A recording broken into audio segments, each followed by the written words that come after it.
રાજકોટ મહાનગરપાલિકાનું વર્ષ 2026-27નું અંદાજપત્ર અમારા ભારતીય જનતા પાર્ટીના અધ્યક્ષ ડોક્ટર માધવભાઈ દવે, રાજકોટના લોકપ્રિય મેયર બેન શ્રી નયનાબેન પેઢડિયા, રાજકોટના માનનીય ડેપ્યુટી મેયર નરેન્દ્રસિંહ જાડેજા, માનનીય નેતા શ્રી લીલુબેન જાદવ, માનનીય દંડક શ્રી મનીષભાઈ રાડિયા અને સ્ટેન્ડિંગ કમિટીના સૌ સભ્યો દ્વારા માનનીય મ્યુનિસિપલ કમિશનર શ્રી તુષાર સુમેરાજીએ જે બજેટ અમને સોંપ્યું હતું, આ બજેટ ઉપર સ્ટેન્ડિંગ કમિટીના સૌ સભ્યો દ્વારા બજેટની ચર્ચાના અંતે જે માનનીય કમિશનર શ્રીએ જે 95 કરોડના જે કરબોજ મૂક્યો હતો, આ કરબોજને ભારતીય જનતા પાર્ટીના સૌ શાસકોએ આજે નામંજૂર કર્યો છે. અને આજના દિવસે હું દેશના વડાપ્રધાન માનનીય નરેન્દ્રભાઈ મોદી સાહેબ, ભારત દેશના ગૃહ અને સહકારિતા મંત્રી માનનીય અમિતભાઈ શાહ સાહેબ, અમારા રાષ્ટ્રીય ભારતીય જનતા પાર્ટીના અધ્યક્ષ માનનીય શ્રી નીતિન નવીનજી, ગુજરાત રાજ્યના માનનીય મુખ્યમંત્રી શ્રી ભૂપેન્દ્રભાઈ પટેલ સાહેબ, અમારા ભારતીય જનતા પાર્ટીના ગુજરાત એકમના અધ્યક્ષ માનનીય શ્રી જગદીશભાઈ વિશ્વકર્મા સાહેબ, ગુજરાત રાજ્યના માનનીય ડેપ્યુટી મુખ્યમંત્રી માનનીય શ્રી હર્ષભાઈ સંઘવી સાહેબ અને ખાસ કરીને જેણે રાજકોટને વિકાસની હરણફાળ તરફ લઈ જનાર અમારા ભારતીય જનતા પાર્ટીના વડીલો, રાજકોટ મહાનગરપાલિકાના સર્વપ્રથમ મેયર સ્વર્ગસ્થ અરવિંદભાઈ મણિયાર, રાજ્યના પૂર્વ મુખ્યમંત્રી શ્રી અને રાજકોટ મહાનગરપાલિકાના માનનીય મેયર શ્રી, માનનીય સ્ટેન્ડિંગ કમિટીના ચેરમેન શ્રી એવા સ્વર્ગસ્થ શ્રી વિજયભાઈ રૂપાણી સાહેબ, જેણે ભારતીય જનતા પાર્ટીના સમગ્ર ગુજરાતને સંગઠનમાં જેનો સિંહ ફાળો રહ્યો છે, કે જેણે અમારા જેવા લાખો કાર્યકર્તાઓના નિર્માણ માટે જેનો શ્રેય છે, એવા સ્વર્ગસ્થ અમારા સૌના આદર્શ માનનીય શ્રી ચિમનભાઈ શુક્લ, માનનીય શ્રી ગુજરાત રાજ્યના પૂર્વ મુખ્યમંત્રી શ્રી સ્વર્ગસ્થ કેશુભાઈ પટેલ, રાજકોટ 69 વિધાનસભાના માનનીય ધારાસભ્ય શ્રી અને જેણે 18 વર્ષ સુધી ગુજરાત સરકારમાં જેણે અંદાજપત્ર રજૂ કર્યું છે, અને કર્ણાટકના પૂર્વ રાજ્યપાલ માનનીય શ્રી વજુભાઈ વાળા,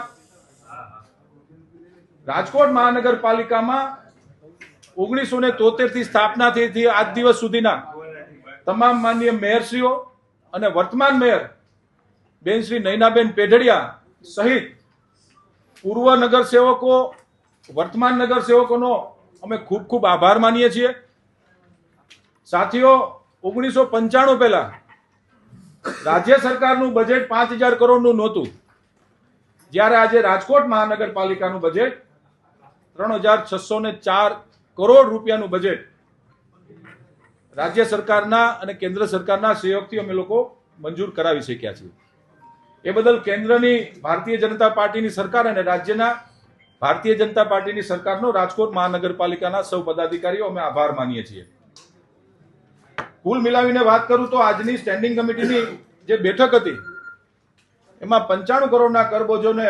ફગાવીને નવી અનેક વિકાસ કામોની યોજનાઓનું અમે લોકો અમલીકરણ કરવા જઈ રહ્યા છે. ખાસ કરીને ચાલુ નાણાકીય વર્ષની અંદર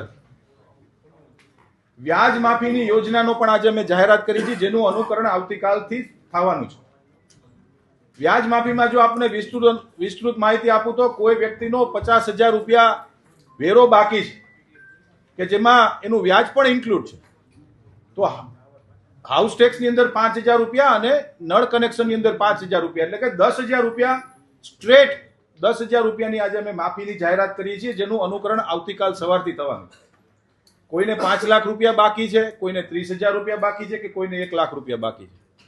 સીધું 10,000 રૂપિયા રાજકોટ મહાનગરપાલિકાના ભારતીય જનતા પાર્ટીના શાસકો દ્વારા આજથી 10,000 રૂપિયાની માફીની જાહેરાત કરીએ છીએ. આપણે સૌએ જોયું કે રાજ્ય સરકાર દ્વારા જે કમ્પ્લીશન સર્ટિફિકેટ જે ફ્લાવર બેડનો જે ઇસ્યુ હતો એમાં માનનીય મુખ્યમંત્રી શ્રીની ભારતીય જનતા પાર્ટીની ભૂપેન્દ્રભાઈ પટેલની સરકાર દ્વારા ખાસ કિસ્સામાં જે રાજકોટ મહાનગરના જે બિલ્ડરોને કમ્પ્લીશન સર્ટિફિકેટ આપવાની જે યોજના હતી, આ યોજનાની અંદર જે દરો નક્કી કર્યા હતા, બિલ્ડરો એસોસિએશનની ક્રેડાઈની પણ રજૂઆત હતી કે આ દર અમારે એક સાથે જે ભરવા પડે છે એ અમારાથી ભરાતા નથી. એટલે સ્ટેન્ડિંગ કમિટીના સભ્યો, માન્ય મેયરશ્રી, માન્ય અમારા ભાજપના અધ્યક્ષશ્રી, આ નિર્ણય આજે લઈએ છીએ કે નવા નાણાકીય વર્ષથી કોઈ પણ બિલ્ડરને જે કોઈ પણ એમનો ભરવાપાત્ર રાજકોટ મહાનગરપાલિકામાં જે ભરવાપાત્ર રકમ છે, આ રકમમાં 50 લાખ રૂપિયા સુધીની રકમ હશે તો એને ચેકથી આપવાના રહેશે. 50 લાખ રૂપિયાથી ઉપર જેટલી પણ રકમ હશે, કોઈને 1 કરોડ ભરવાના હશે તો એના 3 મહિનાના 4 હપ્તા, એટલે કે 1 વર્ષની અંદર એને પૂર્ણ કરવાના રહેશે, જેથી કરીને બિલ્ડરોને જે તકલીફ પડતી હતી કે એક સાથે 2 કરોડ કે એક સાથે 5 કરોડ રૂપિયા ભરવામાં એ લોકોને વિસંગતતાઓ હતી, અને એની રજૂઆતને ધ્યાનમાં રાખીને આજે માન્ય મેયરશ્રી, માન્ય અધ્યક્ષશ્રીએ અને સ્ટેન્ડિંગ કમિટીના સર્વે સભ્યશ્રીએ નિર્ણય કર્યો છે કે જે કંઈ પણ રકમ છે એમાં 50 લાખ રૂપિયા સુધીની એને રકમ ભરપાઈ કરવાની રહેશે. 50 લાખ રૂપિયાથી ઉપરની જે કંઈ પણ રકમ હશે એના 4 હપ્તા પૂર્ણ થઈ ગયા બાદ એને કમ્પ્લીશન સર્ટિફિકેટ નવા નાણાકીય વર્ષના આપવાના રહેશે. યોજના નંબર 3, રેસકોર્સ સંકુલનું બ્યુટિફિકેશન સાથે નવીનીકરણ. રાજકોટ શહેરનું આપણું હૃદય સમૂહ રેસકોર્સ છે. લાસ્ટ યરમાં પણ આપણે યોજનાઓ લઈ આવ્યા હતા. રેસકોર્સની અંદર બ્યુટિફિકેશનની સાથે સાથીઓ, ગુજરાતનો સૌપ્રથમ આપણે દિવ્યાંગ પાર્ક બનાવવા જઈ રહ્યા છીએ. ડોક્ટર શ્યામા પ્રસાદ મુખર્જી આર્ટ ગેલેરીની બાજુમાં જે કલ્પના ચાવલા મહિલા ગાર્ડન પાસે જમણા ઉપરનો જે બગીચો છે, ત્યાં આપણે રાજકોટમાં પ્રથમ વખત દિવ્યાંગો માટે દિવ્યાંગ પાર્ક બનાવવા જઈ રહ્યા છીએ અને રેસકોર્સનું બ્યુટિફિકેશન કરીએ. યોજના નંબર 4, રાજકોટ મહાનગરપાલિકાના હૈયાત તથા નવા સમાવિષ્ટ થતા વિસ્તારોમાં નવા બ્રિજની જરૂરિયાત અંગે પાયલોટ સ્ટડી. રાજકોટ શહેર દિન પ્રતિદિન વધતું જાય છે. રાજકોટ શહેરની અંદર બ્રિજોની જે ઉપયોગિતા છે, ખાસ કરીને ટ્રાફિક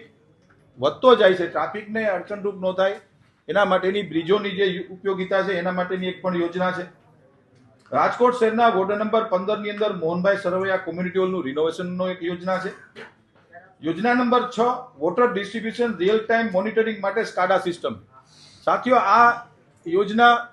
રાજકોટ શહેરમાં જે નર્મદાનું પાણી સૌની યોજના હેઠળ જે રાજ્ય સરકાર રાજકોટ મહાનગરને જે આપે છે,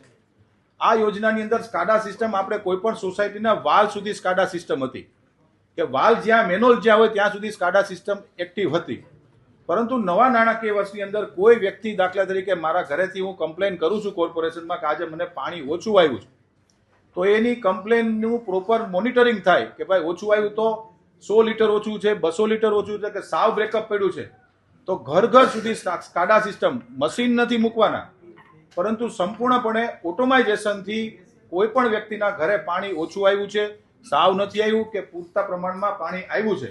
જેનું આધુનિકરણ તરફ વોટર વર્ક્સ ડિપાર્ટમેન્ટ રાજકોટ મહાનગરપાલિકા આગળ વધી રહી છે.